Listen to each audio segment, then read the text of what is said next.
Selamat pagi dan salam sejahtera untuk kita semua. Sebelumnya, saya mengucapkan terima kasih kepada Profesor Dr. Hajah Hasna Faijah, ARM Hum, selaku dosen pengampu dalam mata kuliah Inovasi Pendidikan.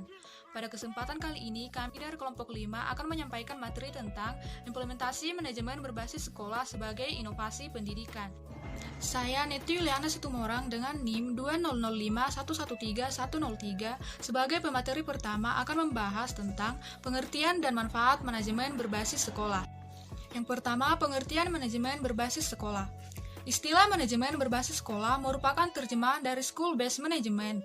Istilah ini pertama kali muncul di Amerika Serikat pada tahun 1970-an sebagai alternatif untuk mereformasi pengelolaan pendidikan ataupun sekolah. Manajemen berbasis sekolah merupakan tawaran paradigma baru dalam lingkup pendidikan. Secara leksikal, manajemen berbasis sekolah berasal dari 3 kata, yakni manajemen, berbasis, dan sekolah. Manajemen artinya proses menggunakan sumber daya secara efektif untuk mencapai sasaran. Berbasis memiliki kata dasar basis yang berarti dasar ataupun asas. Sedangkan sekolah artinya lembaga untuk belajar dan mengajar serta tempat untuk menerima dan memberikan pelajaran. Berdasarkan makna leksikal tersebut, maka manajemen berbasis sekolah dapat diartikan sebagai penggunaan sumber daya yang berasaskan pada sekolah itu sendiri dalam proses pengajaran ataupun pembelajaran.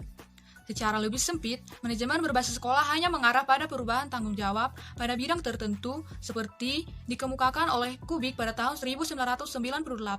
Manajemen berbasis sekolah meletakkan tanggung jawab dalam pengambilan keputusan dari pemerintah daerah kepala sekolah yang menyangkut bidang anggaran, personil, dan kurikulum. Oleh karena itu, manajemen berbasis sekolah memberikan hak kontrol proses pendidikan kepada kepala sekolah, guru, siswa, dan orang tua. Manajemen berbasis sekolah dalam pengertian yang sama dikemukakan oleh Myers dan Stonehill pada tahun 1993 adalah strategi untuk memperbaiki pendidikan dengan mentransfer otoritas pengambilan keputusan secara signifikan dari pemerintah pusat dan daerah ke sekolah secara individual. Manajemen berbasis sekolah memberi kepala sekolah, guru, siswa, orang tua, dan masyarakat untuk memiliki kontrol yang lebih besar dalam proses pendidikan dan memberikan mereka tanggung jawab untuk mengambil keputusan tentang anggaran, personil, dan kurikulum. Maka secara umum, manajemen berbasis sekolah dapat diartikan sebagai proses mengelola sumber daya secara efektif untuk mencapai tujuan yang memberikan otonomi lebih besar kepada sekolah dan mendorong pengambilan keputusan partisipatif secara langsung semua komponen warga sekolah, yaitu kepala sekolah, guru, siswa, orang tua, dan masyarakat. Manajemen berbasis sekolah merupakan alternatif baru dalam pengelolaan pendidikan yang lebih menekankan kepada kemandirian dan kreativitas personil sekolah. Berikutnya, manfaat manajemen berbasis sekolah. Prihatin tahun 2011 menjelaskan bahwa penerapan manajemen berbasis sekolah yang efektif secara spesifik mengidentifikasi beberapa manfaat spesifik dari penerapan manajemen berbasis sekolah, yakni yang pertama memungkinkan orang-orang yang kompeten di sekolah untuk mengambil keputusan yang akan meningkatkan pembelajaran. Kemudian yang kedua, memberi peluang bagi seluruh anggota sekolah untuk terlibat dalam pengambilan keputusan penting. Yang ketiga, mendorong munculnya kreativitas dalam merancang bangun program pembelajaran.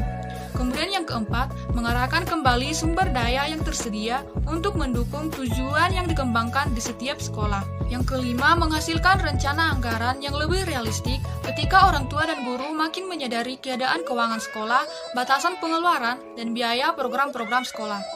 Dan yang keenam, meningkatkan motivasi guru dan mengembangkan kepemimpinan baru di semua level. Kemudian diharapkan dengan menerapkan manajemen pola manajemen berbasis sekolah, sekolah lebih berdaya dalam hal yakni yang pertama menyadari kekuatan, kelemahan, peluang, dan ancaman bagi sekolah tersebut. Kemudian yang kedua mengetahui sumber daya yang dimiliki dan input pendidikan yang akan dikembangkan. Yang ketiga mengoptimalkan sumber daya yang tersedia untuk kemajuan lembaganya. Yang keempat, bertanggung jawab terhadap orang tua, masyarakat, lembaga terkait, dan pemerintah dalam penyelenggaraan sekolah.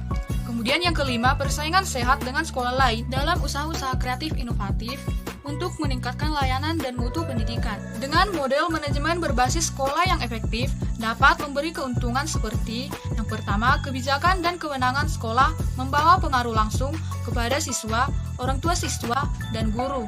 Kemudian yang kedua, membawa manfaat sumber daya lokal secara optimal.